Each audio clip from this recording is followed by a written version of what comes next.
Hello, everyone.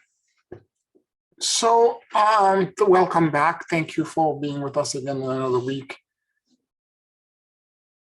I wanted to continue our conversation about the kind of awareness that needs to happen for us to be able to create the quantum miracles that I described in the previous class. The idea that we have the capability within us to step into our Melchizedek body, our truly ascended cosmic awareness.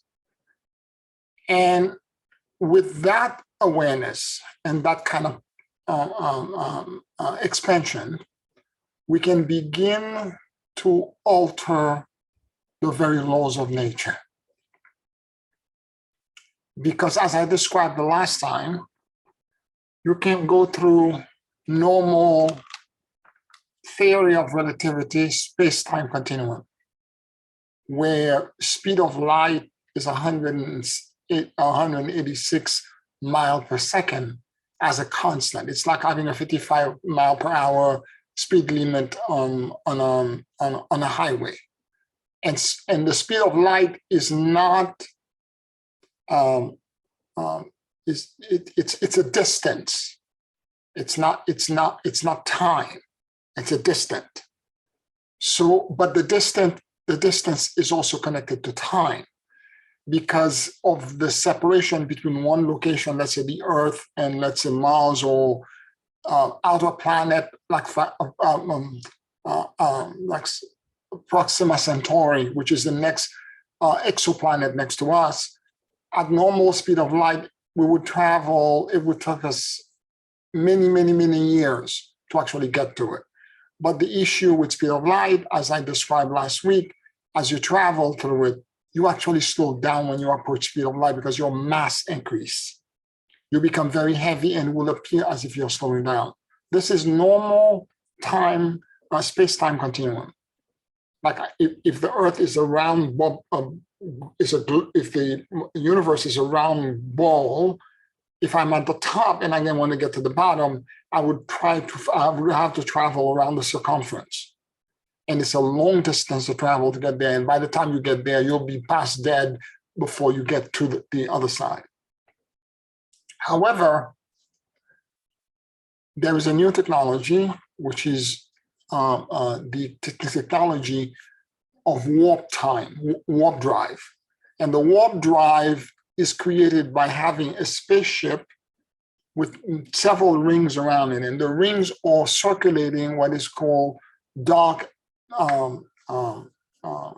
negative matter, antimatter. Antimatter exists in the universe, but they are very rare. You would have to find it, create it, in let's say we did find and create it. What it would do is that it would create like a bubble around the ship. The ship would not actually move.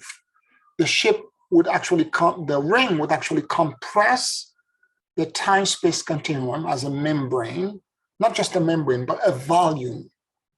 Because we keep thinking of space-time as being a flat sheet. It's not a flat sheet. It's not a trampoline. It's actually an actual volume, not extending in every direction. And we as object are moving through this medium like a fish is moving through water. So with the negative antimatter around us in a spaceship, it would actually compress that space-time continuum because it's the antithesis of it, and then it would push it back behind us, causing us to travel faster than the speed of light. Now, the direction, the compass would have to be figured out. But theoretically, that's the way it would happen. That's subspace. But it has its own drawback, and the drawback is that when you're in that environment, it actually would create multiple radiation, because antimatter would create all kind of contamination in the bubble around the ship that would cause human life to be destroyed.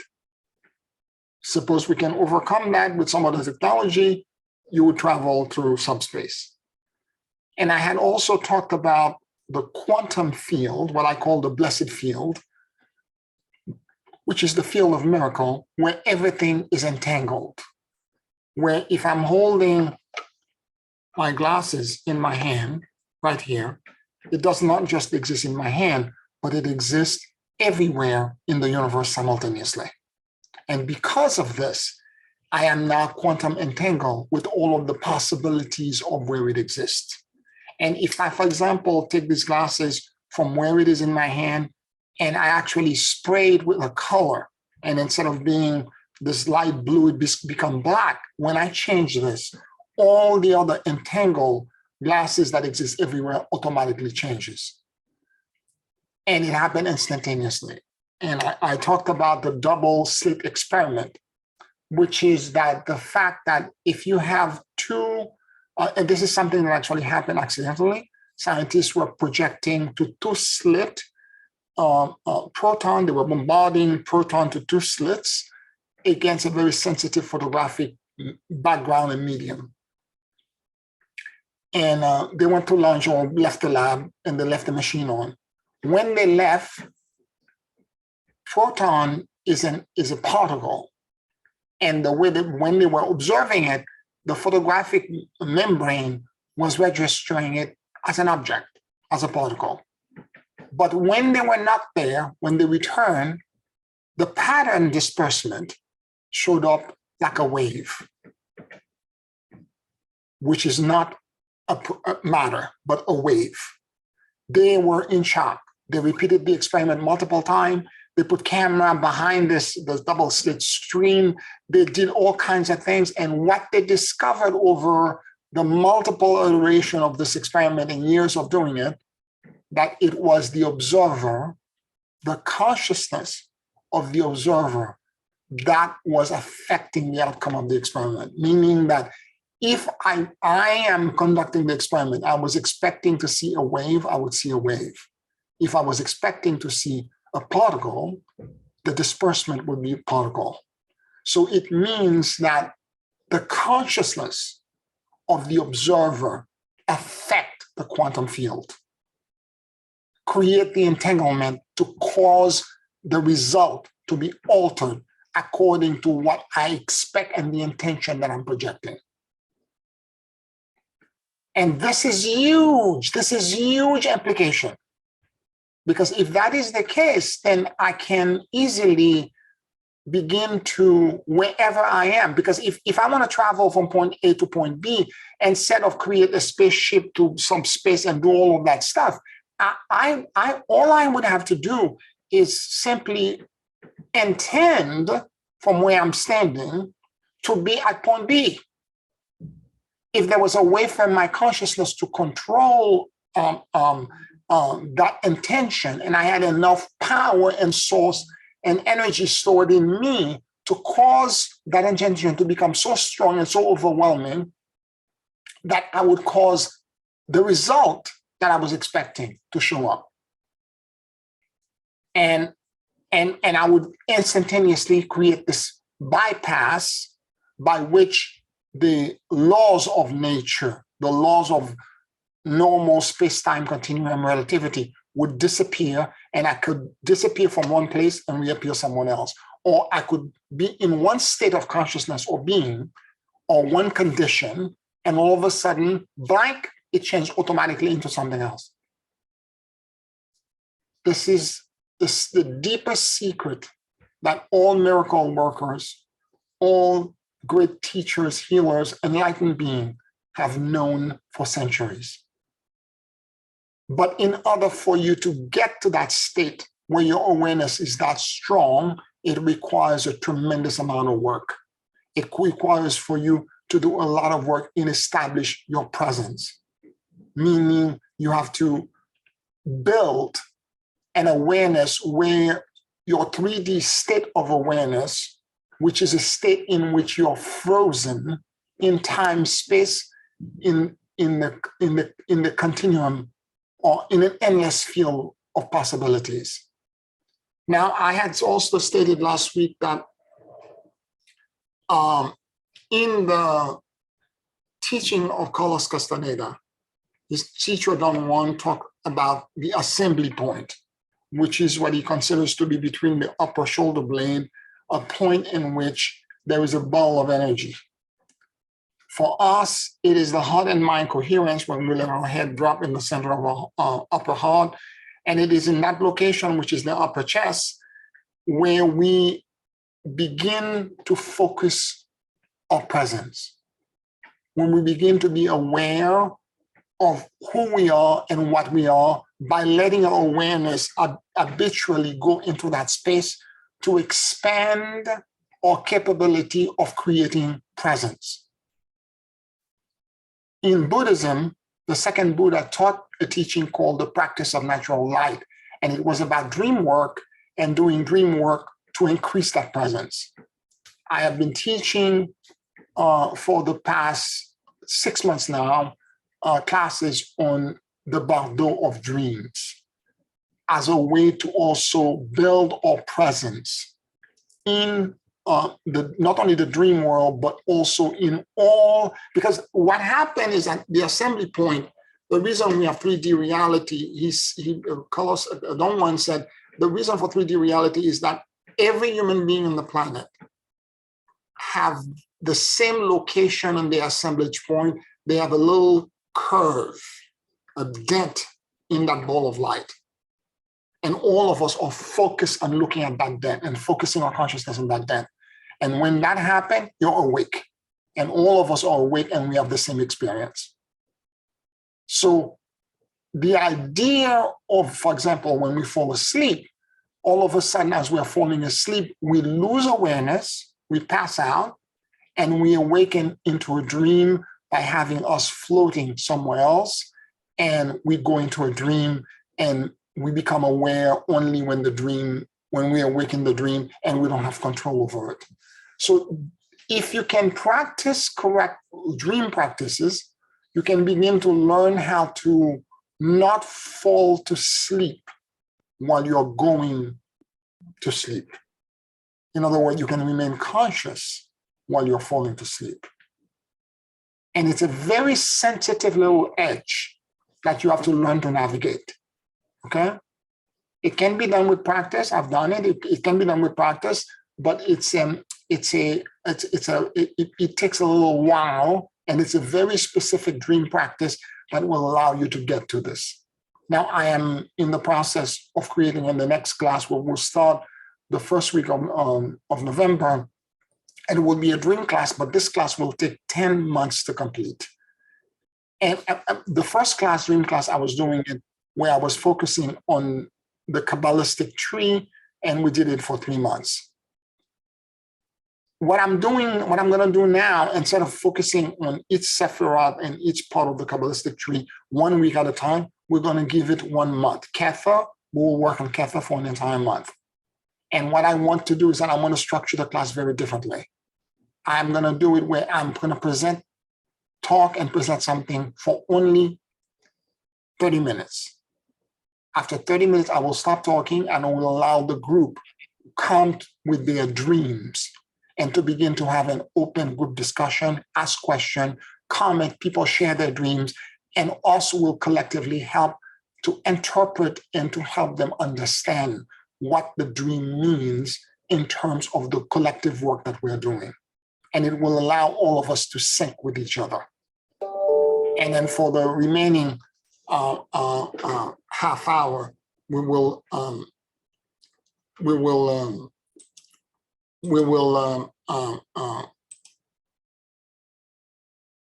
okay, hold on, I have to send the link to somebody. And for the remaining half hour, I will do a closing meditation. Give me a second. Somebody's trying to connect and cannot get in.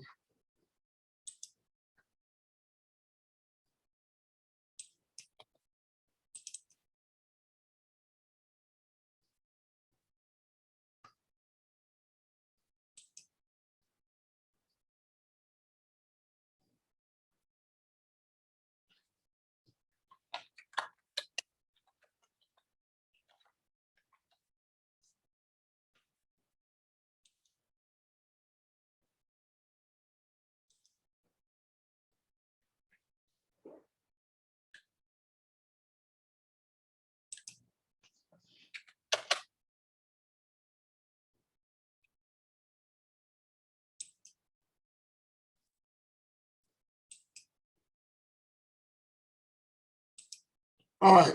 So, so now it's a question of how do you create that presence? How do you build that presence? Because without, it's kind of a strange thing to think that you're transitioning from one state of awareness. And I can mention multiple instances where this happens. Sometimes I got you into meditation and it's so powerful and so elevated that all of a sudden you black out. You blank out, you go somewhere and you feel great when you return, but you have no memory of where you went. That's you not having enough presence. Okay? What we want and what all of us should have, and which is our birthright, is conscious immortality. Meaning at any time that your consciousness goes to one state in the quantum field into another state, we don't blank out. We're fully conscious and aware of the transit, and we move through the transit. Because while you're transiting, you could end up anywhere if you don't control it. If the intention does not remain, if you pass out and the intention blacks out. In other words, for you to create the quantum miracle I was talking about, which is to be in one state, one awareness, and then blank out and point in one state, state A, and change it into state B, you have to remain conscious and in that state throughout. If you black out, all of a sudden the intention vanishes and you're going to end up, you could be sidetracked somewhere else. Okay? Not exactly the result that you want, but you could be sidetracked somewhere else. And the other way to describe it is to say to you, we often, 3D consciousness, which is in the assembly point, a dent or curvature of that light. There's a slight dent or curvature. That curvature where 3D consciousness is us focusing on ourselves and being aware of us as a singularity, as one point, one consciousness, one body. Okay, this is the I and the ego. Whereas when we're transiting, we're moving from a singularity of awareness to a plurality. And it is that plurality, that shift of adjustment of consciousness, of seeing yourself as a singular thing into multiple, that causes us to pass out. We can't comprehend the fact that it could be multiple things simultaneously. And because of this, we black out. Okay? That's the reason for this. So what I'm trying to say to you is that you should be very aware that it's a bit of work to kind of build yourself up to the awareness where you become the singularity. I mean, the plurality, and that you can transit, go back to that awareness and plurality and plurality. And at some point, I arrive at point B, and I can focus at point B now as being a singularity now in point B again. So I can fluidically move from being a singular to being plural to being singular again. Okay? So that's the awareness that we need to have to kind of, and that awareness is what I call presence. And the presence is a buildup of energy. Carlos Castaneda in his teaching would even teach his student movements. They have a dance or movement that they used to do to harness energy. In Qigong, there are movements that are related to the same thing. To breathe a certain way, I taught you the universal breath and the various iteration of them to allow you to build up energy, to allow that presence or the natural light to build up in you so that it will actually, when you're transiting, you don't blank out, you don't pass out, and you end up having presence as you move through it, okay? So it's a question of trying to figure out, and it's not gonna happen overnight. This is why I'm doing the next class as a 10-month series, because it takes a minute to actually do this. But 10 months is better than 10 years, okay? And if I leave you to your own device, it will take you it could take multiple lifetimes for you to get to it. And the idea is to actually do this in a short period, so that by next year, 10 months from now, let's say July of next year, we all are at a point where we are so much present, we can create this transformation and this change while still being conscious, moving from one place to another, basically being more in control of the blessed field and the quantum field. The blessed field has in it not only location, because I'm talking time, space, continuum, and location, but every miracle, every instantaneous repair, everything that you can imagine, because to the universe, to the quantum field, everything is information and data. And consciousness control all the data flow, the state of the data, how you move from one place to another. Now, I'm going to mention a very famous historical example, biblical historical example, which is the passage of the Red Sea. So, according to the biblical text, Moses got to the Red Sea, realized they were trapped, talked to God. God told him, extend your staff, and then the Red Sea separated and they moved through, and Pharaoh followed and was engulfed by water. The Kabbalah says something completely different. It said Moses was told by God to jump in the water. When he told the Israelites what God said, they tried to lynch him, saying to him, we were safe when we were in Egypt. You brought us here, we're going to get killed. Pharaoh will definitely kill us. And he said, you don't understand. God is trying to tell us he already gave us the means to create the miracle. So during the night, because it was at night that this awareness came, he knew by morning Pharaoh was going to reach them, because the column of fire was holding Pharaoh back.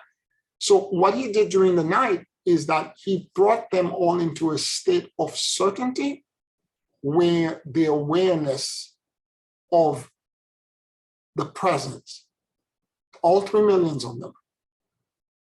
Now, he knew full well that he couldn't do it alone. He also knew that one person alone could not hold that kind of powerful intention. So he collectively helped them move the assemblage point from where it was in 3D into a state of intention for a instantaneous repair and miracle. And all of us were focusing on one thing: give us safe passage. How that safe passage was going to happen, who was going to do what, or were they going to be blank from one side of the Red Sea to the other side? Was there a magic bridge that's going to be created? Were there chariots with angels coming down, sweeping them and carrying them to the other side? It didn't matter. That's not what they were focusing on. It was simply give us safe passage. Okay? And of course, what happened in the morning, Macroni, this young man who began to walk into the Red Sea while everyone watched him, was the avatar, or the person that was the needle point that was trying to activate the miracle.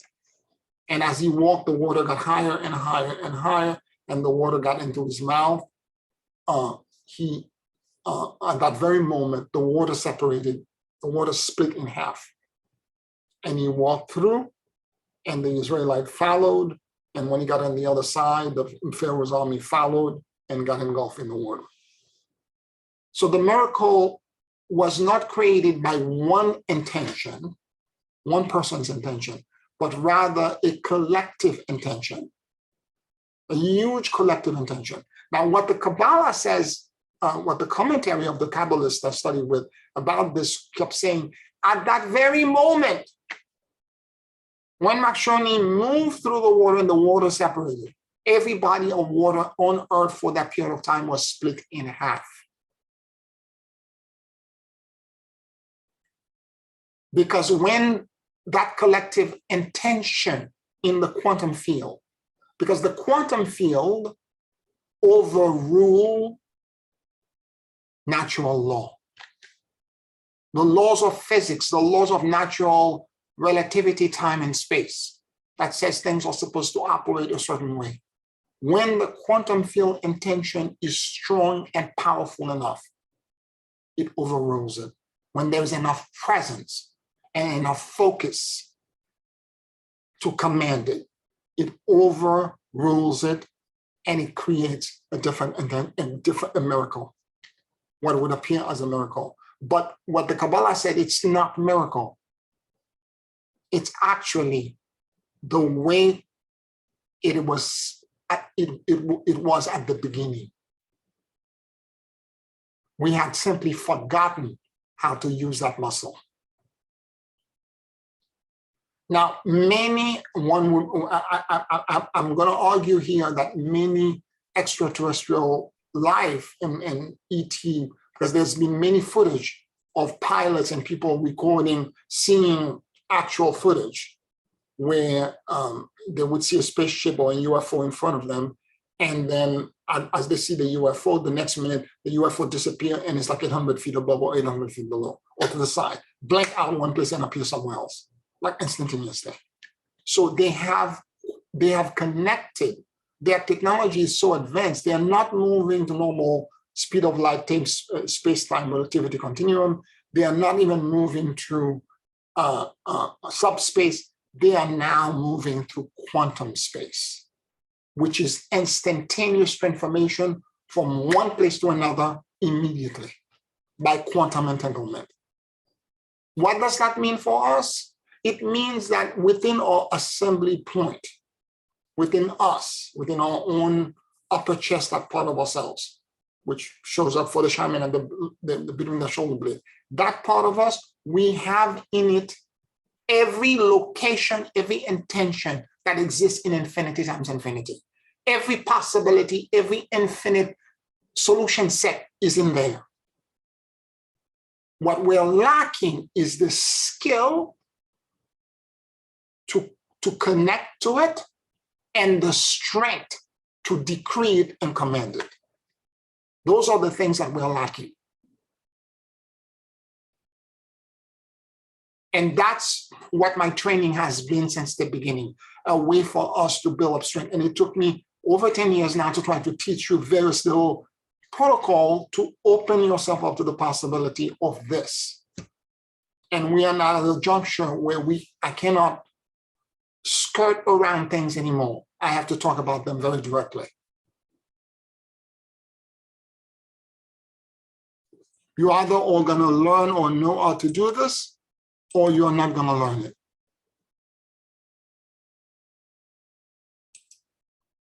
Any questions, any comments?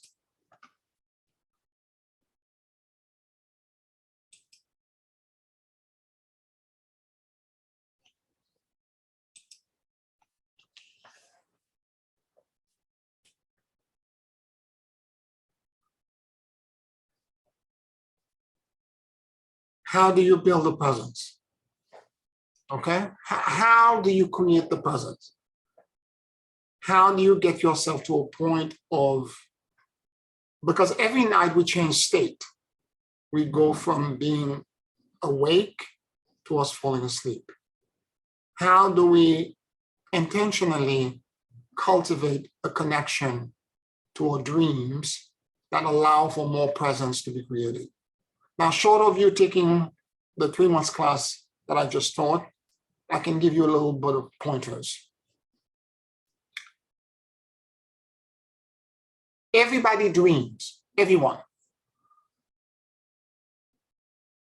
The fact that you don't remember your dream does not mean that you're not dreaming. It simply means that your memory is lacking and you're not paying enough attention to that state when you're in it, okay? So you need to have a dream diary, a book, where you would write, like I'm done here, the date, and then whatever dream that shows up for you, you would write it into the dream diary.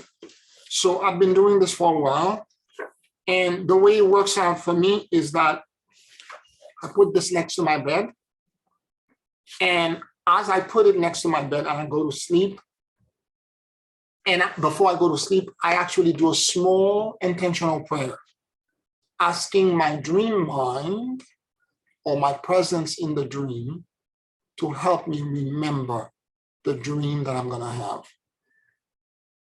And I go to sleep. And sure enough, the dream will occur. I would remember, sometimes you're in a dream and you say, oh, I'm going to remember this when I awake. You're not going to remember. So what I do is that when I have the dream, I would actually, I want to find a sample of this.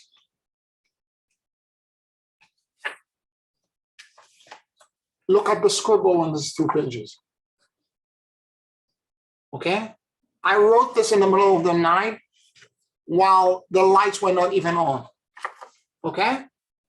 This dream, it's on my nightstand right next to me. The book is right there. And the moment the dream occurs, I wake from my dream, and I just, in the night, I just write. And it's going to be grammatically incorrect. It's going to be slanted. It's going to be in all different directions because it's completely pitch black.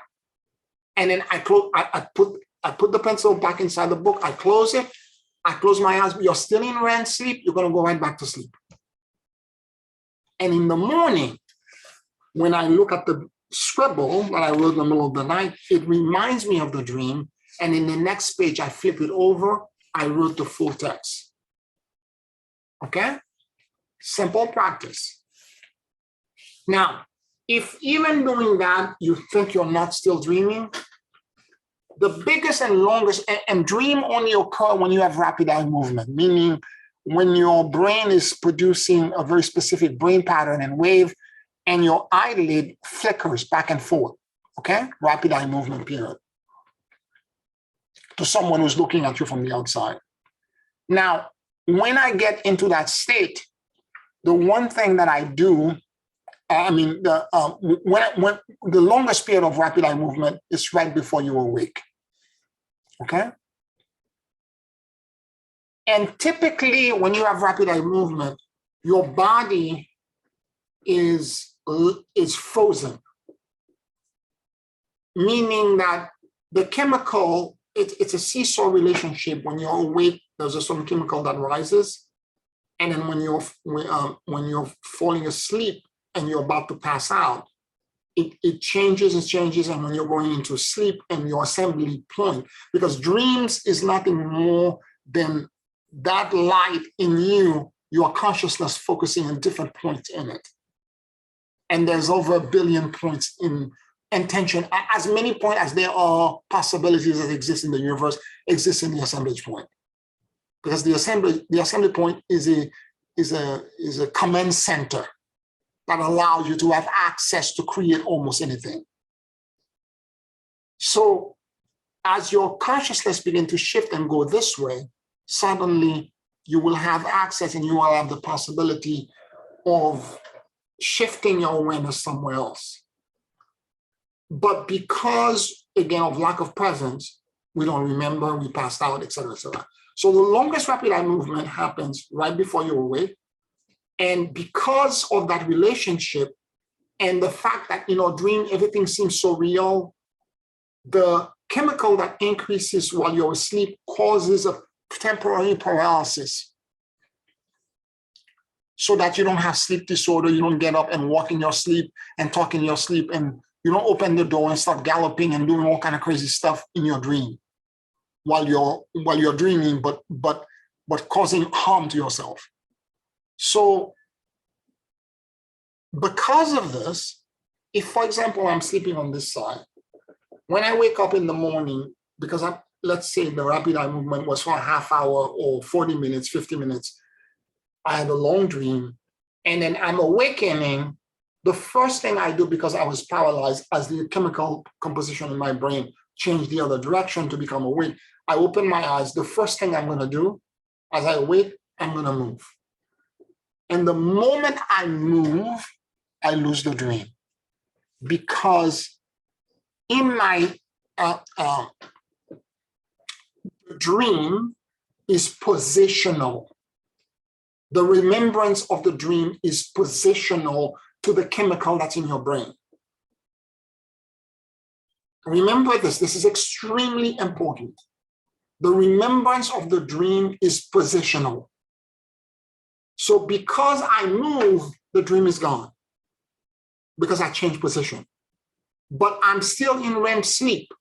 So when I realize I move and I don't have anything, and I know I dream for a fact, because everyone dreams, I go back into the original position and I quietly stay there and I ask internally a question. What was it that I just dreamt? And I stay very quiet. I'm asking my dream mind, what was it that I just dreamt? And I remain in that position. And then the dream will begin to be recreated by your dream mind like a movie going backwards. The last frame, the frame before, the frame before, the frame before. And if you're not careful, if you build enough presence, the whole dream will come back and will repeat itself again. Because I've had instances when that happened to me, where I asked that question and the whole dream got replayed again, the same dream.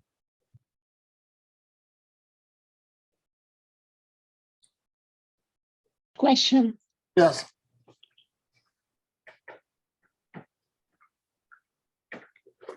Yes. I'll get back. I'm sorry. I'll get back to it. Let me drink some water. Okay. All right. Thank you.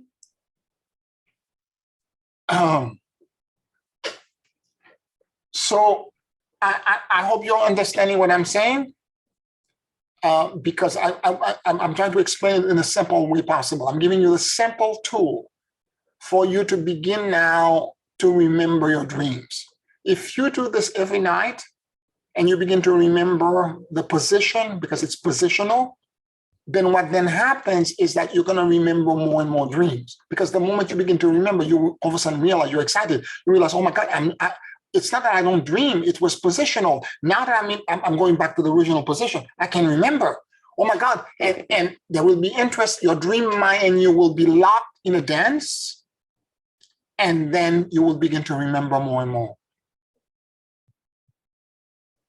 Now, over time, there are more detailed stuff that I cannot share in the small class with you that are connected to the Kabbalah and to the various vortices and realm, and etc. I can't get into this class. It's too short a time for me to actually expand on all of this. Right? I'm back with the question. Okay. There are instances that I dream, and no matter what I do, if I get up, I go back. I went to the bathroom and I'm dreaming, and it feels like the same dream keep on reoccurring the whole night. What is, I mean, I'm not understanding. It means that the message is extremely important. Because typically we have 3 to 4 REM sleep per night. And if at every REM sleep the same dream repeats, it means the message is extremely important. Your dream mind is trying to communicate information, and dreams happen in multiple levels. Sometimes they just reflect background things that you didn't understand. Sometimes they are subconscious things, suppress and repress feelings and emotion. And every character in the dream is an archetype or some part of you that's trying to teach you something. And then there is a third kind, which is more predictive, psychic, more intuitive, and more connected to bigger and greater things. But most people deal with the first 2 types, which is, things you were not paying attention to while you were dealing with people during the day. And then the subconscious mind replays it to try to remind you of the truth. Because we are masters of self-deceit, and sometimes we don't want to see what's obvious in front of us. Yeah. Okay? The second type is dreams that are completely, they're archetypical forces. They are basically drama, trauma, things psychologically that we have not dealt with. And it's not really related to the people we've met in daily life, but each person in the dream is an aspect of ourselves. Mm. One may be the shadow, one may be represented by the seducer, the other one may be represented by the ruler, the wise one, the child. It doesn't matter. But they are trying to teach you something about the fact how your internal psyche is out of balance and what you need to do to balance it. Okay. And the final dream type is the more predictive, more psychic, more intuitive type of dream.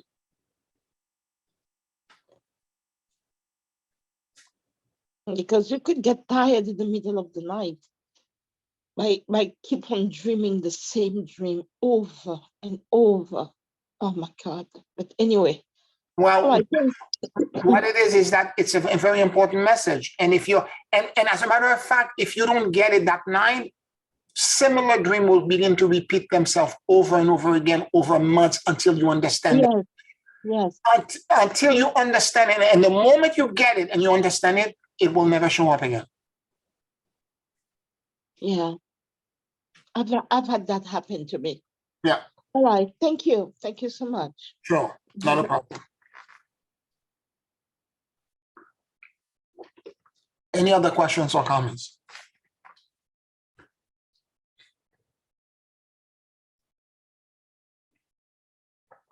Now, this isn't a synopsis, a very short synopsis of basic foundational kind of thing for you to begin to do dream work. It requires self-discipline. The reason why I want to do it in the context of a class, it's because this is the only way that I know to keep people accountable. Because if you know you're going to a class every week and you have to talk about your dream, you will do the best that you can to record them and to try to understand them, and you will go deeper. Now, what happened with the dream, and this is the way you're able to shift from one place to another, the quantum field of a state of A going into B. Let me explain what happened. And this is why the awareness in the dream is just practice run. It's like as a musician or vocalist, you're doing scale, you're doing vocalization. You're not doing the song yet, you're just vocalizing to expand and warm up your vocal cord, hit the right pitch, the right note. You're just vocalizing. And this is what you're doing when you're doing the dream practice. You're trying to expand your awareness into the dream world and how you shift from one place to another. What's going to happen over time as you're doing this, a few things will happen to you. You will begin to become aware in the dream that you're dreaming. You will achieve lucidity. And it can happen multiple ways. Either you don't have to try to achieve it, it's going to happen automatically. There are exercises for you to try to force it. You don't need to force it. This is not what I'm trying to teach you. Don't force it. It will happen automatically. What's going to happen over time is that suddenly, as you're doing the dream practice, your dream will become extremely vivid. They'll become sharp. Your awareness will become so strong. You will swear that you're in the real world, and et cetera, et cetera. And more to the point, you're going to be aware you're in a dream. Particularly when the dream is a repeat. When you're having the same dream over and over again, and you're like, wait a minute, I've been to that place before. I've been to that house before. I've been in this neighborhood before. This is a dream. I'm dreaming. At that moment, you're lucid in the dream. And this is a powerful state because at that moment, you have presence. You're aware. You've become awake in the dream. You're in an altered state of awareness because you're traveling, your assemblage point, your awareness is focused in a different location in the assemblage point, the assembly point.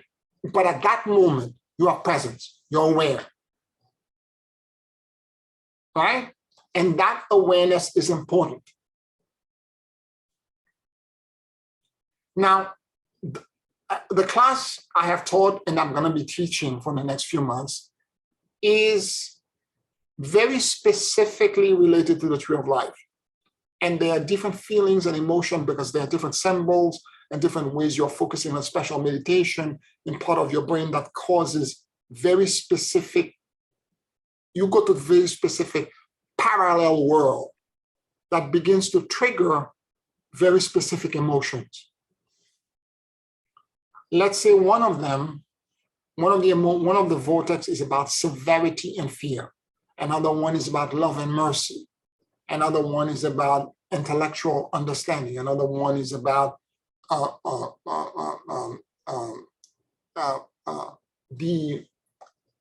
for example, power.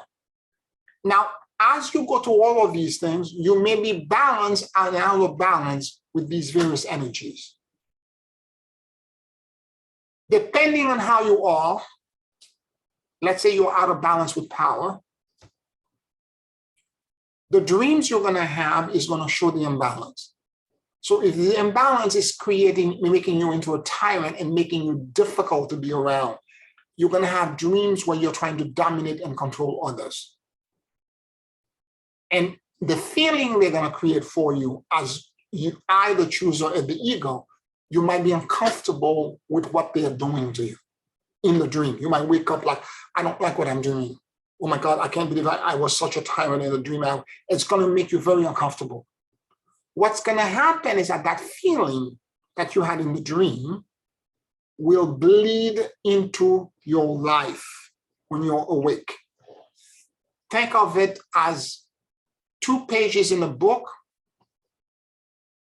one having a color ink of a very specific color in the dream world, bleeding into the next page when you fold it and land it on the other page. It bleeds in it.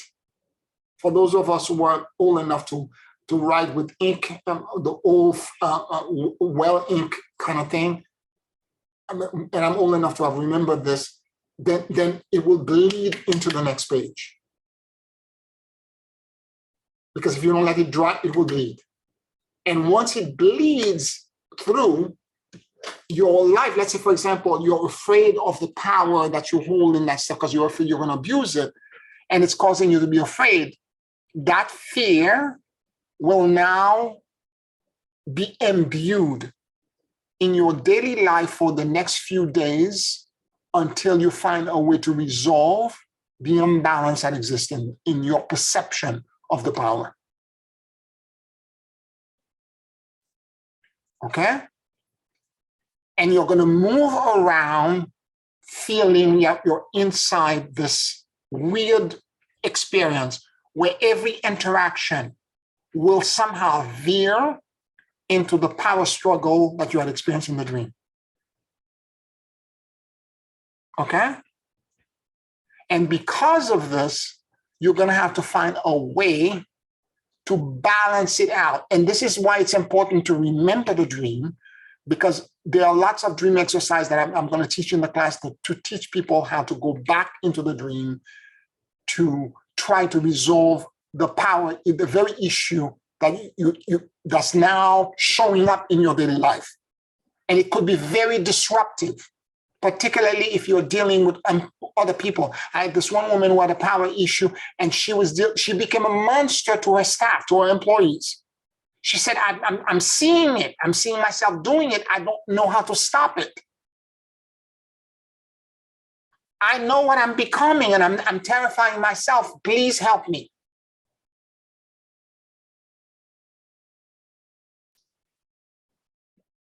And there's a way, of course, to resolve it. And I taught her what she's supposed to do and all that, and she was able to balance it out.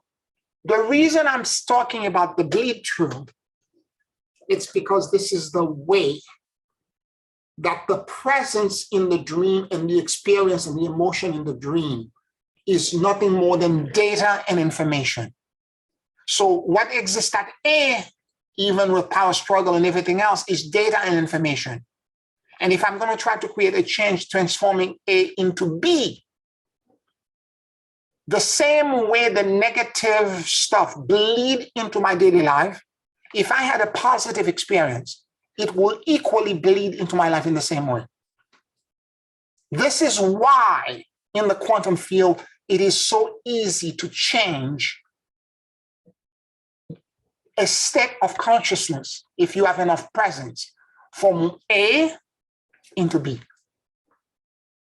Because it matters not to the universe whether the bleed through is positive or negative. It uses the same channel and the same power. So when you're trying to create a positive intention, let's say you're sending to somebody peace and serenity, and that's the intention you're trying to set. The same bleed through that happened with the negative energy will happen in the same pattern, the same way. As long as you have the presence to command it. You brought me back to my second question. Okay. And I meant to ask it, but it's like you're mentioning what was happening to me. Years ago, it used to be when I'm dreaming, I'm in the dream, I'm dreaming, but I'm out of the dream. Like I'm flying above or something. Mm-hmm. And the dream is like a movie happening in front of me. Yep. And I'm seeing the people involved. I'm seeing the scene that's happening. Yep. And I'm seeing all these things. And in the dream, although that I am flying, I knew what was going to happen next. Mm-hmm. Okay. So it's like the dream is happening. I'm looking at it. Yep. But I also know what the outcome is going to be. Yep. But that was years ago, and it seems like it's something that I lost. Well, you didn't lose it. It's a muscle you haven't used in a while. You didn't lose it. So what happened in dreams is that there are three ways in which you can experience the dream. The first is that you see yourself as yourself in your body. Yeah. The second, you can experience the dream where you see yourself as someone else. You see someone else that doesn't look like you, but you know it's you. Then the third is for you to be almost like a ghost in the dream. You're invisible and you're seeing the whole scene. Okay? And to the degree that you have control and presence and you're paying attention to your dream mind, it's to the degree that you will move from one of these three states. So that's probably what happened to you, is that you were in a third state for a while there, and you haven't paid attention to your dream in a while, so therefore it seemed like it's lost. It's not lost. It will return back. And the other thing as well I want to mention is that when you become lucid in the dream, or you're in the third state where you're seeing yourself floating, you begin to analyze the dream in the dream. You begin to understand that part is this, that represents that, that's this. And as you're having this conversation and self-awareness, that's when you begin, that's part of being present. Yes.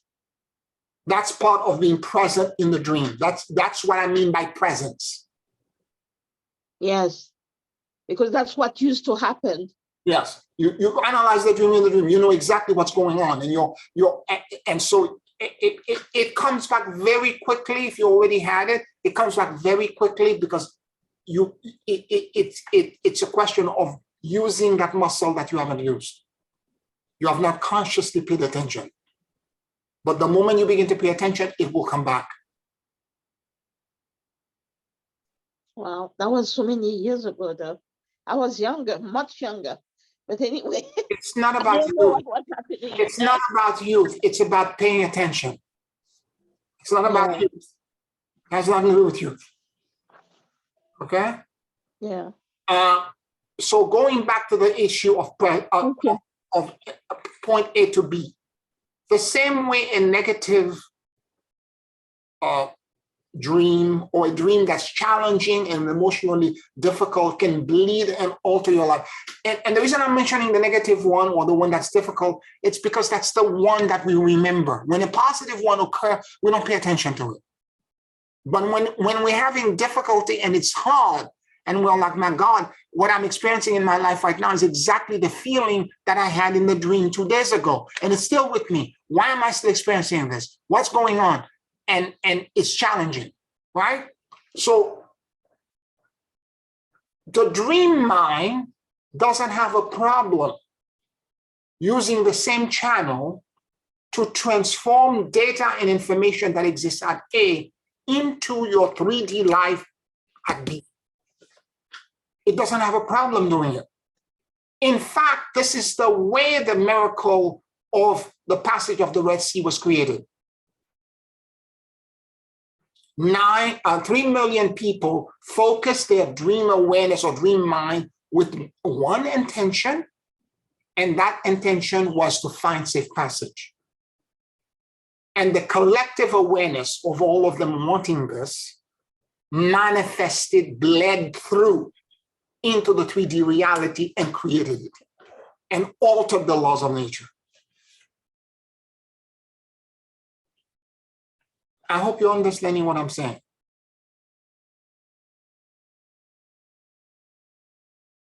And it's not complicated.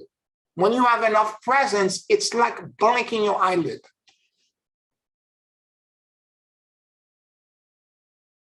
So I totally understand what you're saying. So it's a question of enough of us having the same dreams and shifting reality. Having the same intention. It doesn't have Same to intention, yes. dream. Each one of us are going to have different dreams. When you build enough presence and we have the same intention, let's say, for example, at the time of the galactic equator crossing, we want safe passage, not just across the Red Sea, but into the new earth. Help us find safe passage into the new earth. And if we're all focusing on that same thing, we will create it. It will bleed through. The bleed through experience is extremely important. This is the way healers, teachers, enlightened beings, this is the way they create miracle. They create bleed through,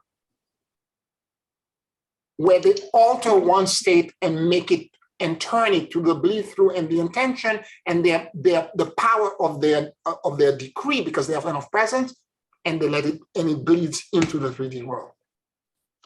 Do you think that the Mayan people, this is something similar to this that happened?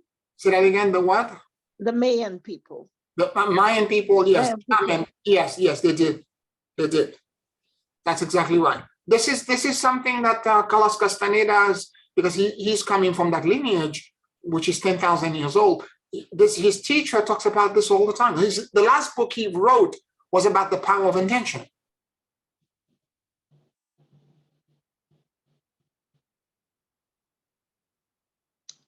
This is powerful. And it's up to us.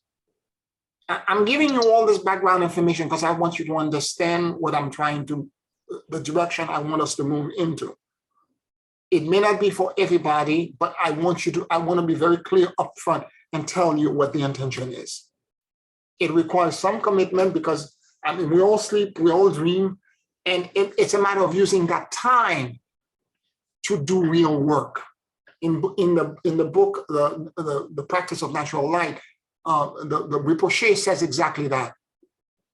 You don't want to sleep like an animal where you completely pass out and nothing happened for you during that time. You want to use that time to work, to do the work, to do the practice, so that you are bettering yourself during the sleep.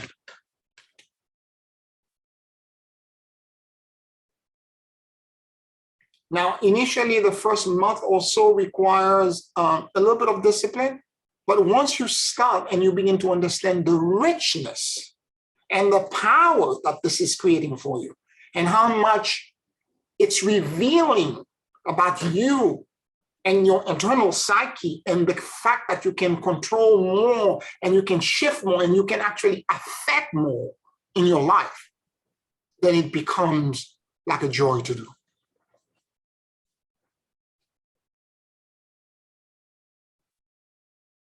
Now, the other added advantage to this is that if you're doing it with a group, what's going to happen is that you're going to sync with the group, meaning For example, and particularly when you relate to big dreams, to things that are related to the world that are going to happen,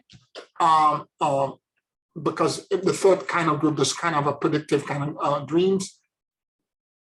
If you're working with a group, it so happens that many of you will begin to have dreams together, meaning that you will have similar dream on the same night. That happens to me quite often with people I'm close to. I begin to sync with them. It's called dream echo, and you begin to enter into their dream and they enter into yours, meaning that they begin to tell you a dream that they had, and you finish telling them the dream because you had the same dream. But when you experienced the dream because it was their dream, you were a ghost in the dream watching it. Because you're moving in lockstep in growth with them.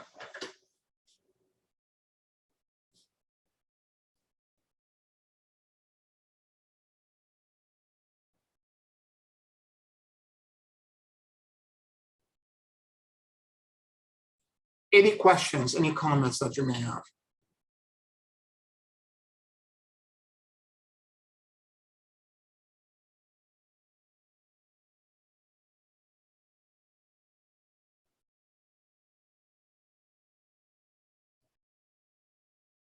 The ultimate state of presence is to be a witness to everything. Because one of the reasons why we pass out, one of the reasons why we don't remember, it's because we are not neutral to what consciousness is presenting to us when we're shifting and transiting from one state to another. We are not neutral. We become afraid. We become, well, what's going on? I can't handle this. This is too much. I don't know. And then poof, we pass out. And we lose conscious immortality. If you become completely neutral to everything, whether you're awake, whether you're moving from life into death, whether you're transiting the bardo of dream, the bardo of enlightenment, the bardo, it doesn't matter what the bardo is, you're moving to the bardo of rebirth. As you're moving to all of the various bardos, or the bardo of transitioning between 3D, 4D, 5D, if you're neutral to everything, and you're not afraid, you see, the fear always is that whatever state of awareness the ego has, the ego is trying to control, always trying to survive and control. That's what rules 3D reality. So if you're in a state where you're transiting and you're moving from that awareness into something else, where all of a sudden you're beginning to move into a different state of awareness and something is emerging that you don't know what it is. For most of us, the unknown is to be feared because we're used to survival. And survival is that you have to know everything that's going on and you have to control it. So it's directly connected to a desire to control. And to the degree that you can let go of control, and you can begin to say, I am allowing myself to accept whatever expansion that is emerging and coming toward me. It's to the degree that you will not pass out and have presence and move from one place into the next.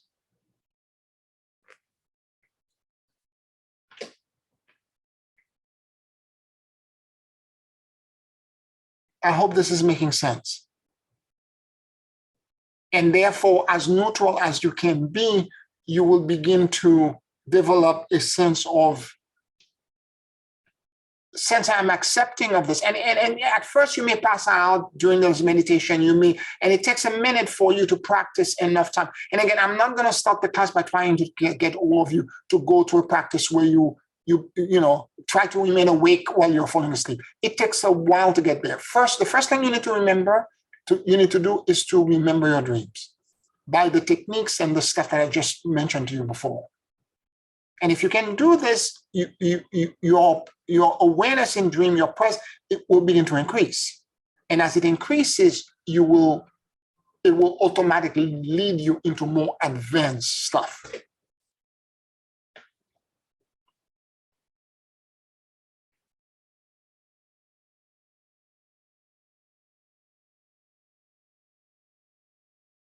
Now there are, and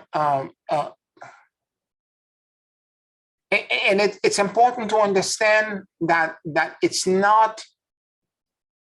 I don't want you to go after the shiny stuff. I don't want you to focus on, I want to get to a state where I go to, I fall asleep and I'm completely conscious and I go, I don't forget that. Start with the first step. Try to remember your dreams by having your dream book next to you, by waking up in the middle of the night after you're awake and just scribble 1-2 sentences, no matter how they're on top of each other grammatically, because you're writing the night and my eyes are typically closed. I just, in the middle of the night, I just write whatever I write. And in the morning, I try to decipher it to the best of my ability, and then it triggers something. I'm like, oh, this is what the dream, and I transcribe the dream in the next page. And the moment that happens, several nights in a row, a week in a row, then all of a sudden there was a whole, it's like there's a doorway that kicks open, and all these dreams are coming to me, and all these abilities and presence in that Bardo state become stronger and stronger.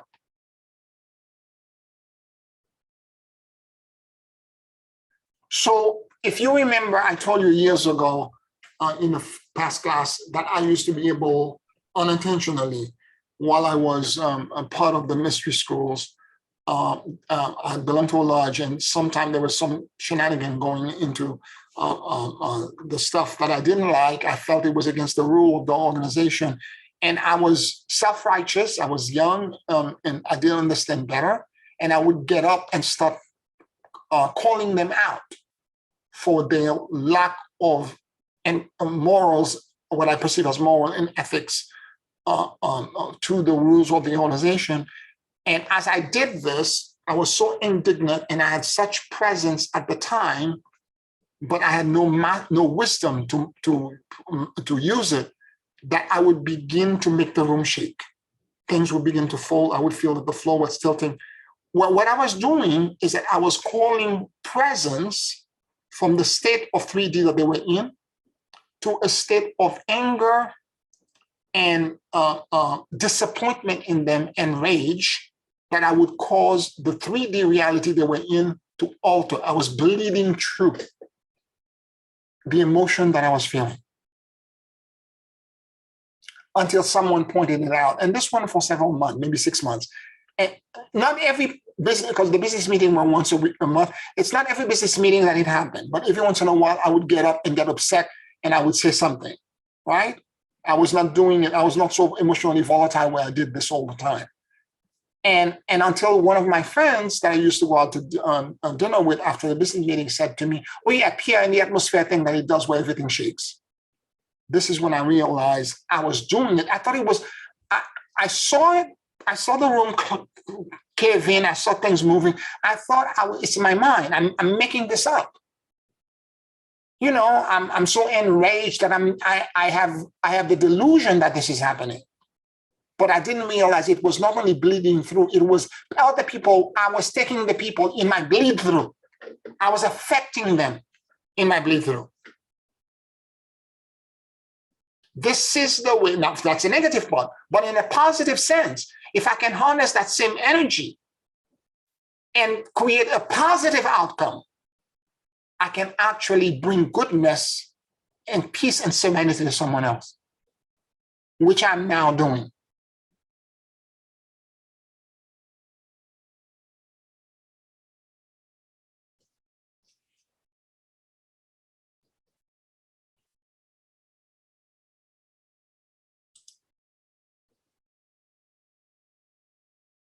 I hope this is making sense.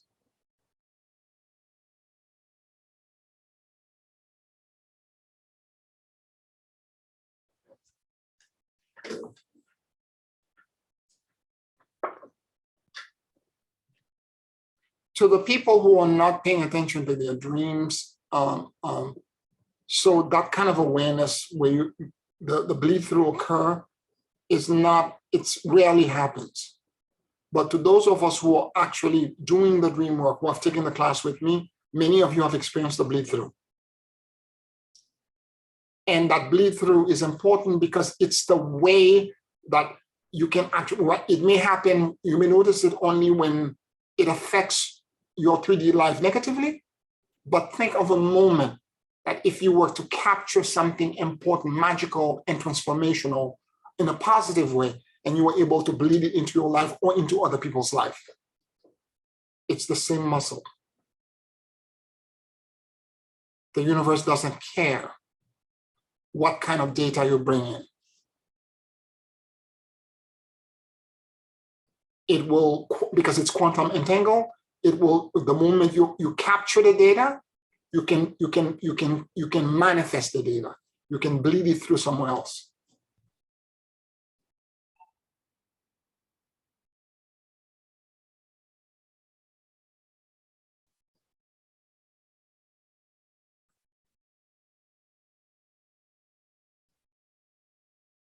Any questions, any comments that you may have?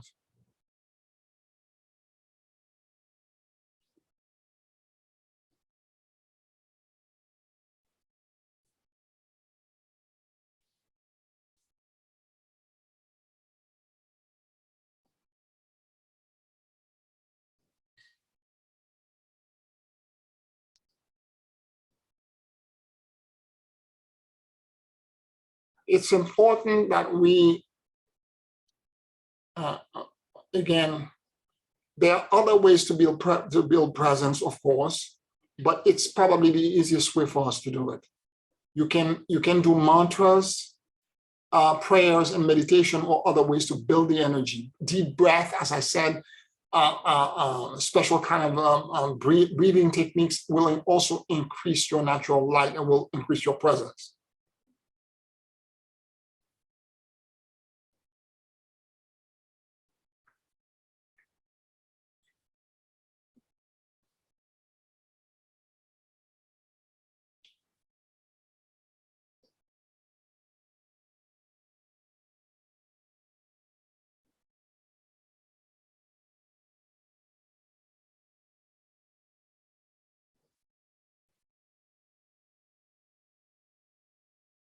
So once you have achieved that kind of like expansion and awareness,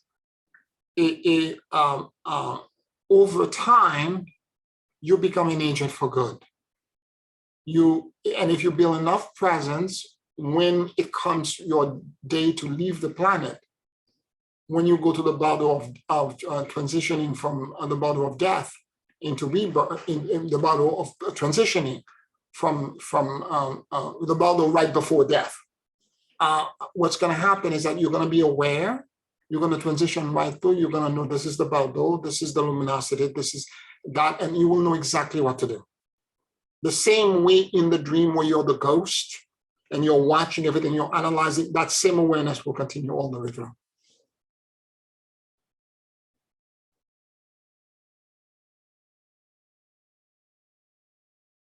Now, I've been trying to guide you also, and I've talked about this, I'm going to guide your meditation in a few, to connect also to the presence, the ultimate presence, the ultimate witness, which is God.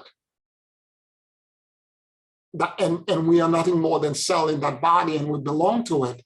But when you connect yourself and harmonize yourself to that entire presence, then you begin to really feel. And when you're shifting from state A into B and bleeding into the 3D world, what's happening is that you're not. It's not you going to labor and pushing something. Because if it feels like a huge, arduous task, you're doing it wrong. You're not in presence. It's not you pushing energy. You shouldn't feel drained. It should feel actually ecstasy, like it's ecstasy, and it should feel literally like you're blinking your eyelid. Because you're in the case, when you're in that state, you're so surrendered to what exists in the quantum field because you're not controlling the outcome. The power is not yours. It's not your power. You're simply transferring data so that it will bleed.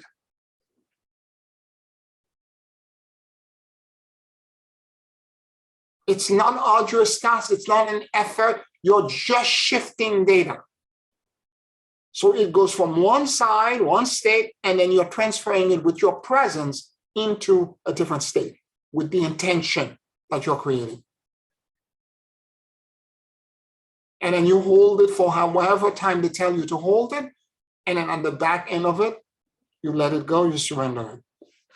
And you let the universe manifest it in whatever way it wants. And it has to be a big picture thing, not the detail, the A, B, C, D, E, F, and you imagine this, and it has to be done this way, and this step has to happen with that one, and subset to this, there should be, you know, a subset A, B, C, D, and then all, you don't create like an entire flow chart.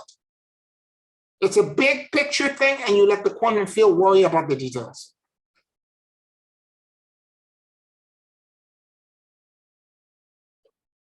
Now, for those of us who are control-oriented, who are busy, that's the way we are in life, this will be counterintuitive to you because you have to do it at such big level.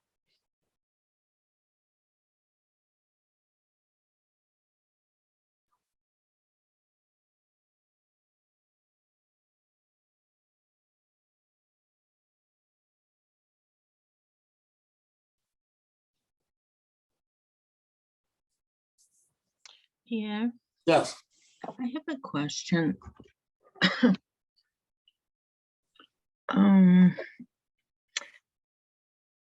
You know, let's say if you let's say you're trying to when we did the meditation earlier today, and I picked something for myself, and I was, you know, waiting for the actual I forgot what you call it when it shows up for you, what the words should be, that part.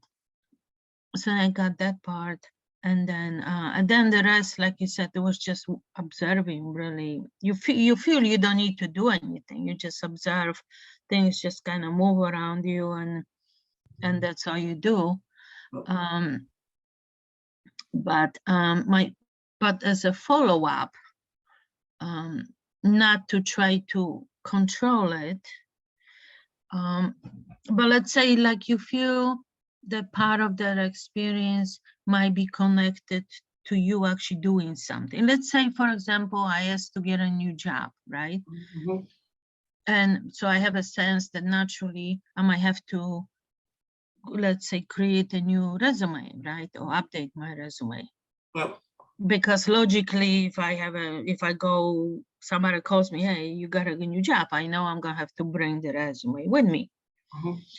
So if I find myself inspired to work on that resume and updating it, I just want, that doesn't cancel out the expectation. No. This is just like a follow-up. Yeah. Absolutely. Okay. You need to, because a lot of time the transformation that you're seeking, there are some steps you need to take. In other words, right. If Machoni did not walk in the water, nothing would happen. Nothing would happen. Exactly. So there is just one caveat to this, very quickly. And let's say if that would involve having maybe a conversation with your manager, right? Yeah. And you're a little afraid because you're not used to doing it. And you emotionally work on, okay, you know, if I need to have the conversation, I won't be afraid, you know? Yeah. No, you know, I'll be calm and collected. It's so that's okay, right? To have that. Yeah. And maybe you go in the field, and when I have to have difficult conversation with people, I sit down and open up them multiple times, sometimes days. Right. I become neutral to them in my mind. I keep asking the blessed field to put the right words in my mouth. I need to be neutral to them and to put the right words in my mouth so that I would present myself in the right way. Right. So that I'm not combative. Yeah, yeah, oh, absolutely. Yeah.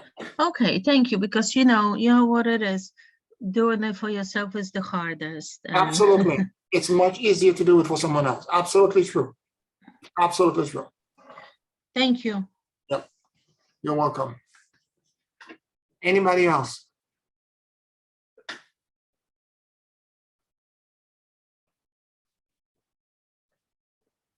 All right, let's take a 5-minute break. And then after that, we'll do a closing meditation with the intention. And keep in mind, I'm going to ask you to select a specific intention, state of transformation, miracle you're trying to create from point A to a bleed through on point B in 3D reality. It could be for yourself, it could be for somebody else, but keep this in mind. Okay? 5 minutes.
Take a very deep and slow breath.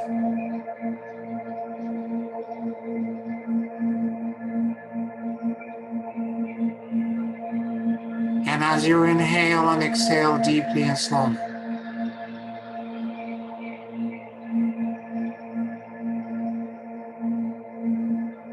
allow the universal life force that permeates everything to enter into your lungs.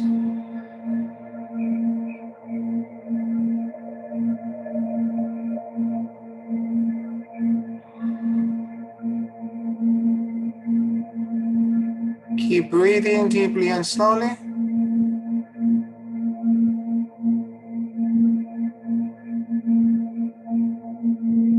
And let your soul and your awareness drop in your upper chest.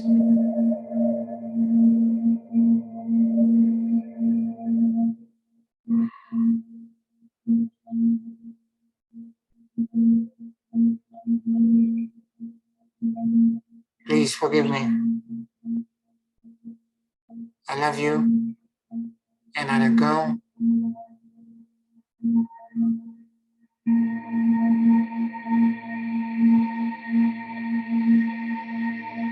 Please forgive me. I love you, and I let go.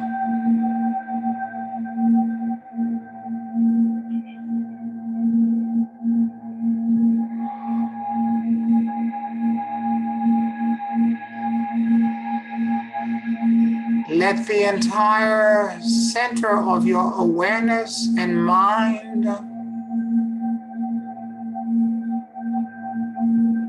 be generated from your upper chest.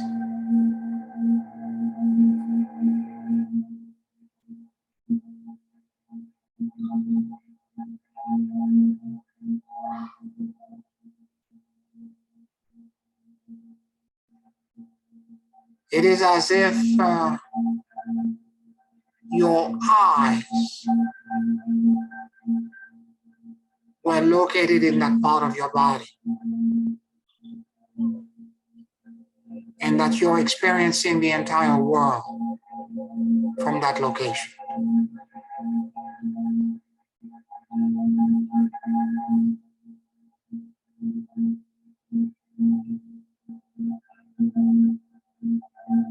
Keep breathing deeply and slowly.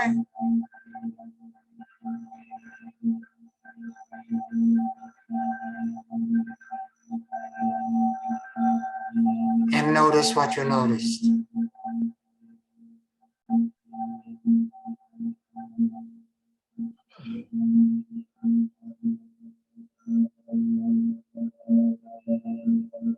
Pay attention to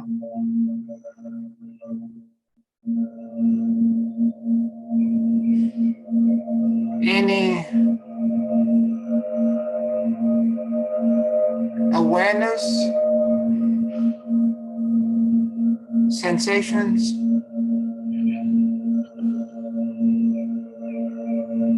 feelings, and knowing.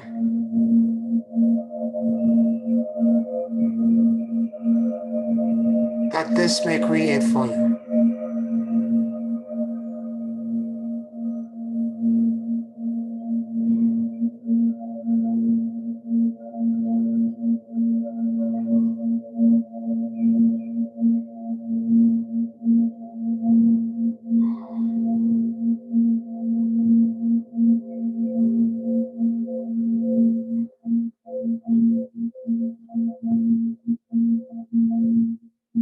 Notice what you notice.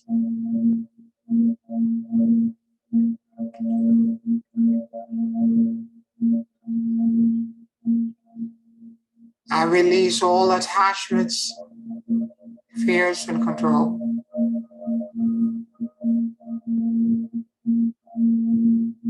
And I surrender into the great emptiness and endless luminosity.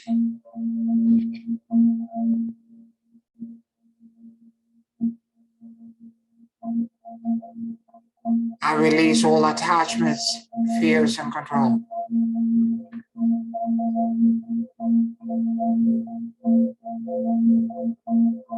And I surrender into the great emptiness and endless luminosity.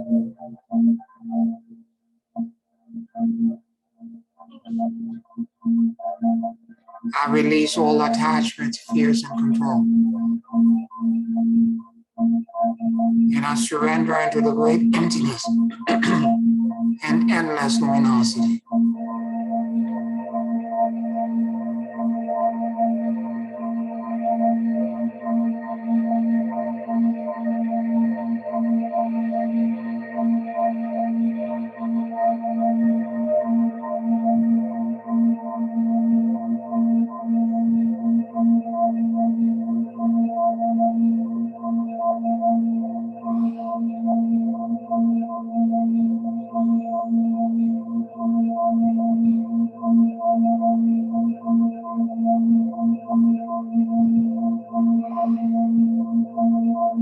In the vast continents,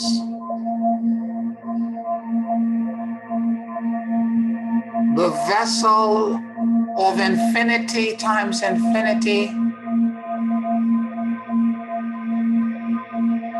and endless possibilities.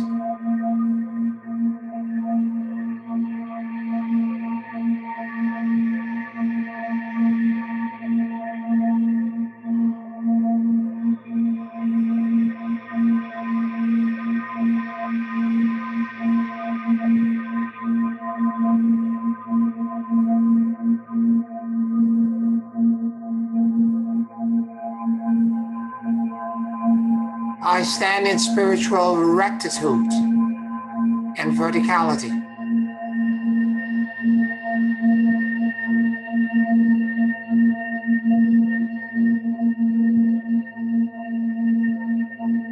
Aligned to the cosmic presence.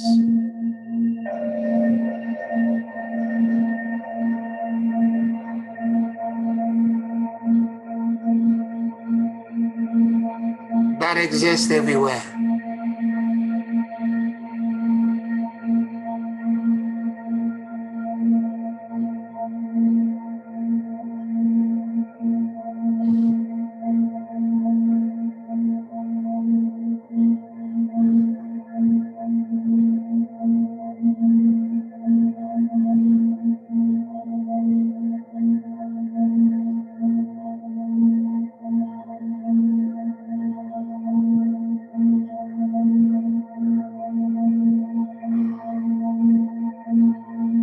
In this colossal and immense expansion and awareness of me,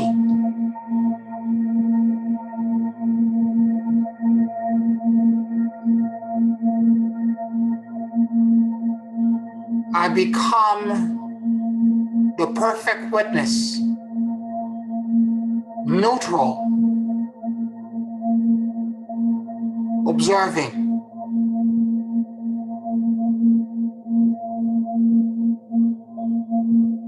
detached,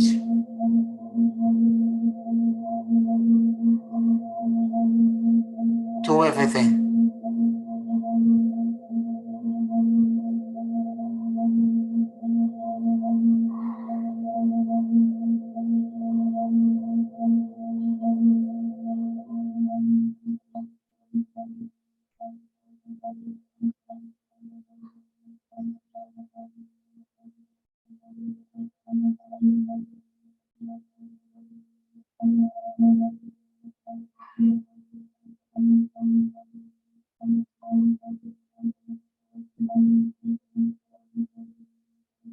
I now decree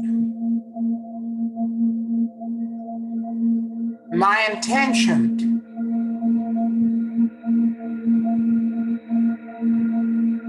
to the entire universe.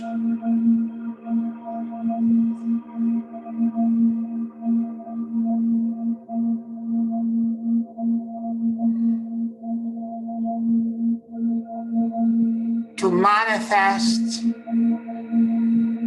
an instantaneous, miraculous change and transformation.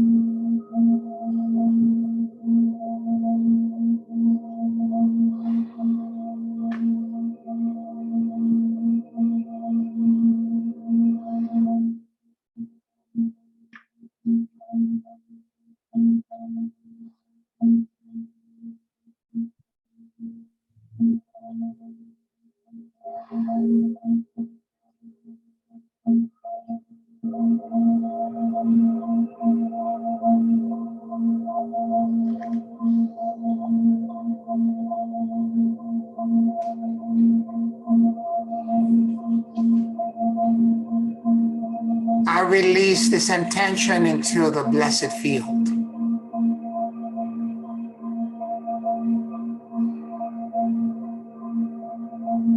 And I am in complete certainty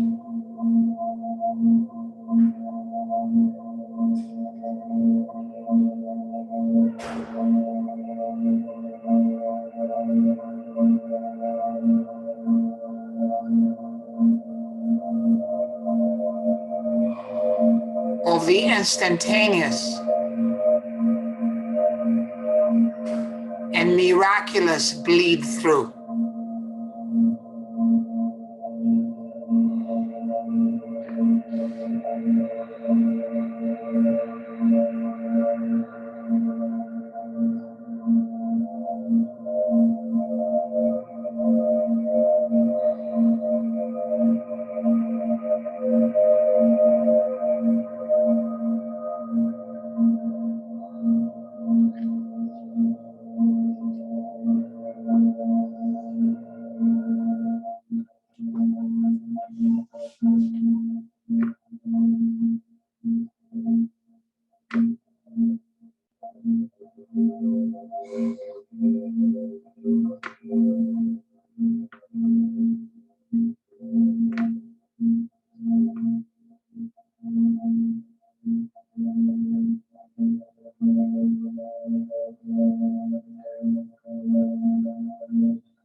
Thank you for the blessings.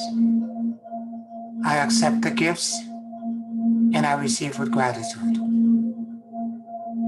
Thank you for the blessings. I accept the gifts and I receive with gratitude. Thank you for the blessings. I accept the gifts and I receive with gratitude. Take a very deep and slow breath.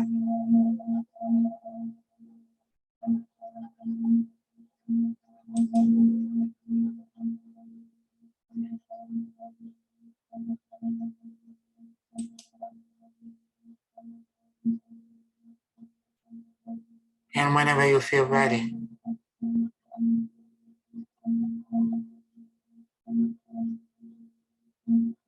you can open your eyes.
How are you all feeling?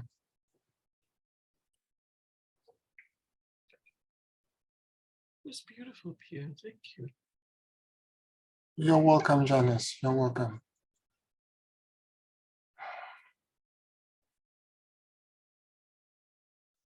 It is my great hope that I've given you enough seeds and thoughts to expand and grow in you, and that you will begin to pay a little bit more attention to your dream world and begin to practice the natural light technology. Or if you can, join me in the dream workshop that I will be teaching starting in November. The information will be on the website by the end of this coming week. However you go, I just want to say thank you for listening to me, and thank you for joining me on this journey. I want to thank all of my supporters on Patreon and also all of you on Facebook. Please subscribe, like this video, and share the channel with your friends so that the algorithm will be increased. I deeply appreciate all of you for listening to me. I want to thank you for, I know what I teach is not for everyone because I'm going very deep. But for those of you who are listening to me, I am eternally grateful for your attention and for following me and listening to me. Thank you, everyone. Good night. Blessings to you, and I'll talk to you next week. Good night, Pierre. Thank you. Good night.